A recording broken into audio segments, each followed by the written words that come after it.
Okay yes sir, good morning. आइए बच्चों, the last chapter के क्वेश्चन, जो चैप्टर नंबर 11 हमारे इस बैच के लिए बचा हुआ है, उसके क्वेश्चन बच्चों आइए, TDS and TCS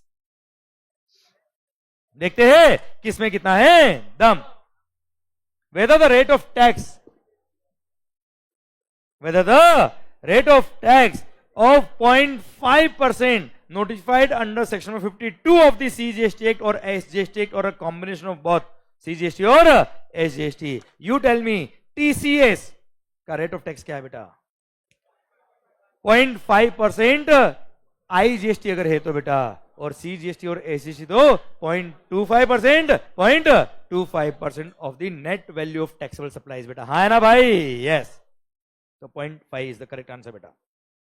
Is every e-commerce operator required to collect tax on behalf of actual supplier? No बेटा, ymconcept.com भी ई-कॉमर्स ऑपरेटर बेटा। क्लियर? अगर कोई सप्लायर अमेजोन के थ्रू सप्लाई करता है, जहां पे कस्टमर जो पेमेंट कर रहा हो प्योरली पहले ईसीओ के अकाउंट में आता है, फिर ईसीओ सप्लायर का अकाउंट सेटलमेंट करता है, तो जब अकाउंट सेटलमेंट करेगा तब वो टीसीएस भी कलेक्ट करेगा बच्चों। क्लियर? वो प्योरली एजेंट नहीं होना चाहिए केवल एक, और वो सेक्शन 95 में भी कवर नहीं होना चाहिए, याद है बेटा आपको? और अगर आप टैक्सेबल गुड्स और टैक्सेबल सर्विस सप्लाई कर रहे हो थ्रू सच ईसीओ, तो वहां पे टीसीएस अप्लाई होगा, वरना हर ई कॉमर्स ऑपरेटर के केस में ईसीओ टीसीएस अप्लाई नहीं होता। यस या नो? यस, पढ़िए। Yes, every e-commerce operator is required to collect tax where consideration in respect of supply is being collected by e-commerce operator. However, no TCS is required to be collected in the following cases. First, on supply of services तो notified है कहाँ पे? Section number 95। याद है? ओला, उबर, Swiggy, ये तो पूरा tax इनको पे करना है, टीसीएस छोड़ो, पूरा टैक्स इनको पे करना है बेटा। ऑन एग्जाम सप्लाई, जहां पे एग्जाम और टैक्स पे करना ही नहीं, टीसीएस काटने की बात ही नहीं आती बेटा। On supplies on which recipient is liable to pay tax under reverse charge, जहां पे रेसिपिएंट रिवर्स चार्ज में टैक्स पे करेगा, वह तो पूरे टैक्स उसको पे करना है बेटा। टीसीएस काटने की बात आती नहीं, सप्लायर को टैक्स पे करना ही नहीं, टीसीएस किस बात का बेटा। And last, supplies made by unregistered supplier. Clear? तो जब अनरजिस्टर्ड टैक्स लगता ही नहीं है तो टीसीएस की बात भी नहीं आती बच्चों। यस या नो? क्लियर? समझे मेरी बात? ध्यान देना बच्चों, कस्टमर जो पेमेंट कर रहा है पहले ईसीओ के अकाउंट में आएगा, फिर ईसीओ सप्लायर का अकाउंट सेटलमेंट करता है, तब टीसीएस करता है बच्चा। हाँ है ना भाई? Every e commerce operator sir is not required to collect TCS बच्चा। ठीक है? तो सर इसका आंसर आप लैंग्वेज थोड़ी बहुत प्लस माइनस कर सकते हो, पर पॉइंट समझ में आपको मेरा ये? यस, मतलब इसका आंसर जो है ना बेटा, जैसे इसने यस लिखा है बेटा, आप चाहे तो नो से भी शुरू कर सकते हैं बेटा, कि no no no every ECO is not required to collect TCS बेटा। क्लियर? क्लियर? और उसी केस में टीसीएस कलेक्ट होगा जहां पे सप्लाई जो किया है सप्लायर ने वो ईसीओ के थ्रू किया है, जहां पे कस्टमर पेमेंट कर रहा है ईसीओ को, और वो अकाउंट सेटलमेंट करता है किसका? सप्लायर का, तब टीसीएस करता है बच्चों। हाँ है ना भाई?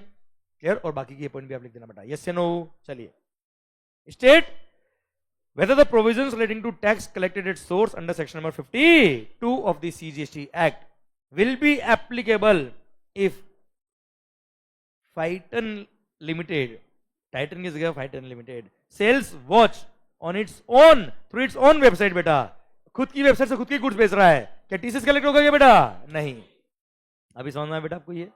क्लियर? सर देना बेटा, ये ईसीओ है, बट कोई सप्लायर इसके थ्रू सप्लाई करता, जहां पे कस्टमर इसके अकाउंट में पेमेंट करता, फिर उसको पेमेंट इसको करना होता सप्लायर को, तब जाके टीसीएस कलेक्ट होता है यार। Clear? If a person sells on his own, provisions relating to TCS won't be applicable.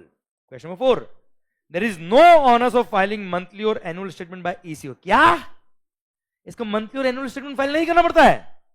Monthly इसको जीएसटीआर 8 फाइल करना पड़ता है 10th of the next month तक बेटा, और एनुअली इसको जीएसटीआर 9B के फॉर्म में एनुअल स्टेटमेंट सबमिट करना पड़ता है बच्चों। यस या नो? स्टेटमेंट इनवैलिड बेटा ये वाला। हाँ है ना मालिक? यस, समझे क्या मेरी बात? और हाँ, कमिश्नर के पास पावर है कि वो चाहे तो ड्यू डेट को एक्सटेंड भी कर सकता है, तो सब फालतू बात लिखी बेटा। क्लियर? और अगर आपने सर 3 साल हो गए और आपने जीएसटीआर 8 फाइल नहीं किया, तो फिर वो फाइल करने अलाउ नहीं करेगा, except where the government allows the same बेटा। याद है पॉइंट? चलिए, state whether the provisions pertaining to tax collected at source under section number 52 of the CGST Act will be applicable if ABC Limited, who is dealer of Royal brand, sells watches through Flipkart, an e-commerce operator। है ना भाई? ये institute का question बेटा, ठीक है ना sir? वो कोई ब्रांड यूज नहीं करना चाह रहे होंगे इसलिए दूसरा नाम यूज कर लिया इन्होंने। क्लियर? अरे भाई सिंपल सी बात क्या है, क्या टीसीएस के प्रोविजन लगेंगे अगर एबीसी लिमिट जो है वो डीलर है, वो फ्लिपकार्ट के थ्रू गुड्स बेच रहा है बेटा, तो यहाँ पे टीसीएस कलेक्ट होगा अगर कस्टमर जो पेमेंट कर रहा है वो पहले ईसीओ के अकाउंट में जाता है और फिर अकाउंट सेटलमेंट करता है ईसीओ किसका, सप्लायर का, तो ऐसे केस में टीसीएस कलेक्ट होगा बेटा। हाँ है ना भाई? गुड, कोई खास बात? चलिए, mister x is a supplier selling his own products through a website hosted by him बेटा, खुद की गुड्स खुद की वेबसाइट से बेचता है बेटा। Does he fall under the definition of eco? Yes, eco के प्लेटफॉर्म में तो आएगा, ईसीओ की डेफिनेशन में तो आएगा बेटा वो क्योंकि any person who owns, manages और सप्लाइज द गुड्स और service both through e commerce operator is called, e commerce website is called e commerce operator. Whether he is required to collect TCS? No, same answer जो हमने पिछले question पढ़ा बेटा। आइए, mister A purchase goods from different vendors and in turn Mr. A is selling them on his own website under his own billing. Is TCS required to be collected on such supplies? No, क्योंकि sir ध्यान देना बच्चों, जैसे मैंने आपसे goods खरीद लिया, मेरी वेबसाइट है yamconcept.com, अब मैं उन गुड्स को खरीद के बेच रहा हूं बेटा, तो क्या मेरी वेबसाइट से कोई और बेच रहा है क्या? मेरी वेबसाइट से मैं ही बेच रहा हूं बेटा goods, there is no point of any TCS at all बेटा। हाँ है ना भाई? मतलब आपके जहन में बसा हुआ हर एक टॉपिक बेटा क्लियर? गुड सर, इसलिए मैं कह रहा हूं क्या, प्रैक्टिकल अप्रोच आपका होना चाहिए बच्चों। Clear sir? इसलिए प्लीज जब आप रिवीजन करेंगे जब भी, don't make it a theory subject बच्चों, हमने इसको प्योरली प्रैक्टिकल सब्जेक्ट बनाया है। Make it a practical subject and then sir imagine करिए, विजुअलाइज करिए एंड देन रिवाइज करिए। विजन आपके पास है, जस्ट आपको क्या करना होगा, रिवीजन। आइए, Ramlala enterprises registered in Delhi is engaged in supply of interior decoration services to Andhra Bhavan in Delhi। एक मिनट, ध्यान से, अच्छा क्वेश्चन है, मैंने पढ़ा रखा है बेटा आपको। रामलला एंटरप्राइजेस, आई वोंट के आंसर आप दे बेटा। कहा गया भाई सर इधर ध्यान, Ramlala enterprises registered in Delhi, supplier का है बेटा दिल्ली का, ध्यान से, थोड़ा कंसंट्रेशन चाहिए बेटा इसमें। ओके अच्छा, मेरे को पता है टफ नहीं है ये, बट कंसंट्रेशन आपका रहा तो ट्रांजैक्शन समझ में आ जाएगा बेटा, क्योंकि जीएसटी से टैक्स ऑन ट्रांजैक्शन, पहले ट्रांजैक्शन को फोकस करके समझिए बेटा, आंसर अपना पाएगा मेरी गारंटी बेटा। Ramlala enterprises registered in Delhi is engaged in supply of interior decoration services to Andhra Bhavan located in Delhi बेटा। अच्छा, services in relation to immovable property बेटा, प्लेस ऑफ सप्लाई क्या होगा, जहां प्रॉपर्टी लोकेटेड है बेटा, कहां लोकेटेड है बेटा, दिल्ली, सप्लायर कहां,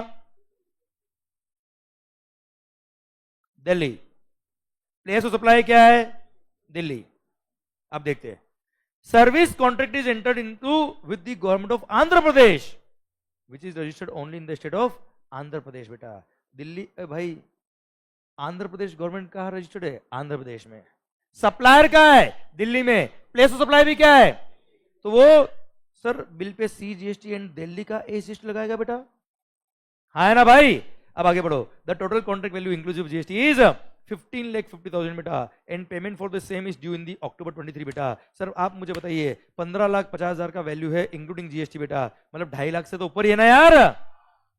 you are required to determine the amount of tax if any to be deducted in the above case, assuming the rate of CGST, SGST, IGST are 9, 9 and 18% respectively. Will your answer be different if Ramlala Enterprises is registered under composition scheme? Sir पहली बात तो ये, यहां पर TDS की liability आएगी ही नहीं, क्योंकि सर आंध्र प्रदेश गवर्नमेंट जो आंध्र प्रदेश में रजिस्टर्ड है वो दिल्ली का एसीसी कैसे जमा कराएगी बेटा, याद आया? जहां पे सप्लायर का location of place of supply same state है which is other than the state of recipient, ऐसे केस में TDS काटने की जरूरत नहीं है। और हाँ, our answer will not change, भले रामलला कौन है बेटा, कंपोजिशन स्कीम सप्लायर है, उससे कोई फर्क नहीं पड़ता, टीडीएस नहीं कटेगा मतलब नहीं कटेगा। क्लियर? डन। अब यहाँ पे टीडीएस के प्रोविजन लिख दिए बेटा इन्होंने, जो हमको ऑलरेडी याद है बेटा, आप रिलेवेंट प्रोविजन लिखेंगे तो भी चल जाएगा बेटा आपके लिए। क्लियर? अल्टीमेटली सर क्या होगा बेटा, no tax is liable to be deducted in the given case, और answer will remain unchange even if the Ramlala enterprises is a composition supplier बच्चा। आइए question number 9, who is liable to collect TCS under section 52 of the CGST Act? TDS नहीं, TCS, ECO वाला। Briefly explain the provisions relating to registration, filing of returns and deposit of TCS by to the government as per provisions of section number 52 and rule number 12 of the CGST rules. बेटा direct question आ गया बेटा 5 mark का बेटा, May 24 बेटा.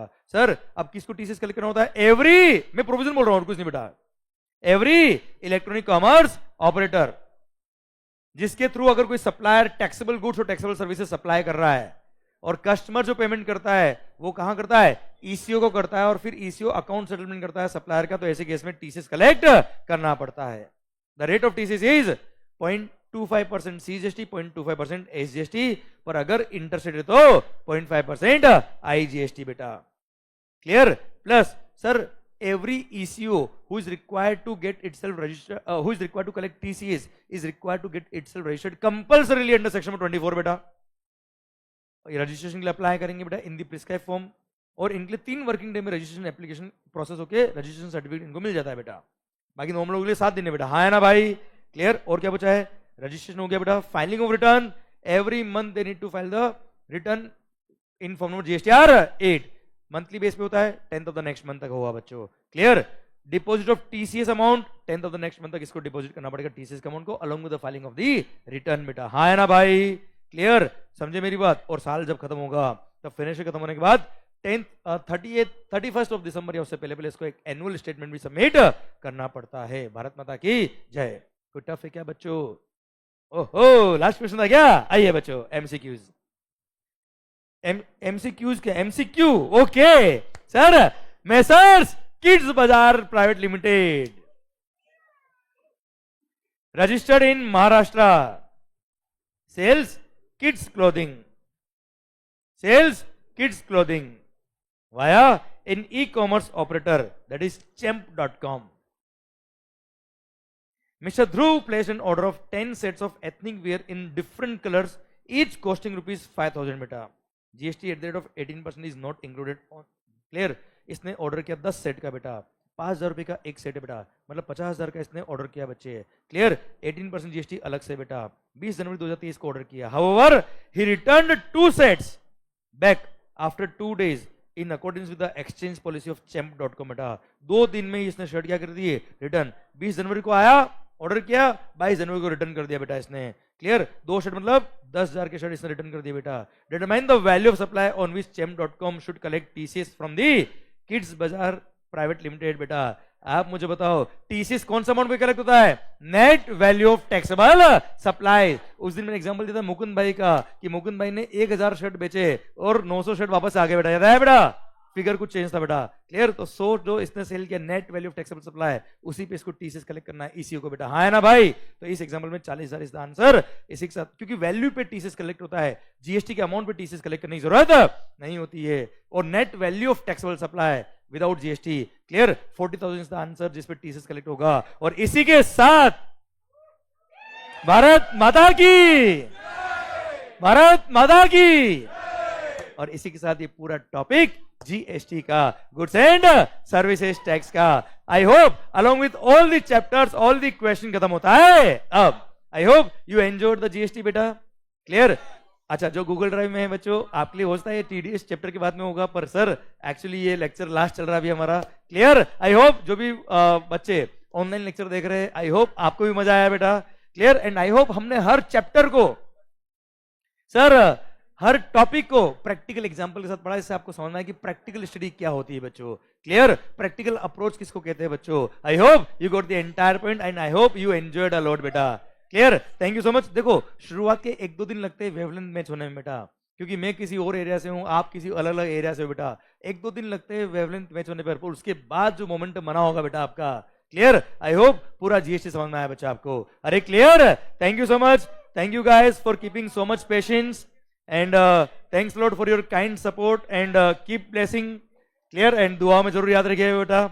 And kind request है बच्चों, जितनी भी बातें मैंने लेक्चर के दौरान बोली आपको उसका जरूर ध्यान रखिए आप लोग. जैसे मैंने आपको बोला आप रिवीजन करते रहिए, प्रैक्टिकल पढ़ाई करिए, ये सब बातें बेटा. Clear? And enjoy the life also. Thank you so much. Thank you so much. Thank you so much. Thank you thank you thank you. ओ वाह. चलिए सर, तो जो भी गूगल ड्राइव में है उनके लिए लेक्चर स्टॉप कर रहा हूँ. Thank you. पार्टी शुरू हो गई बेटा. आप भी पार्टी करें मेरी तरफ से, आप भी बहुत एंजॉय करें लाइफ को. Thank you so much. Thank you.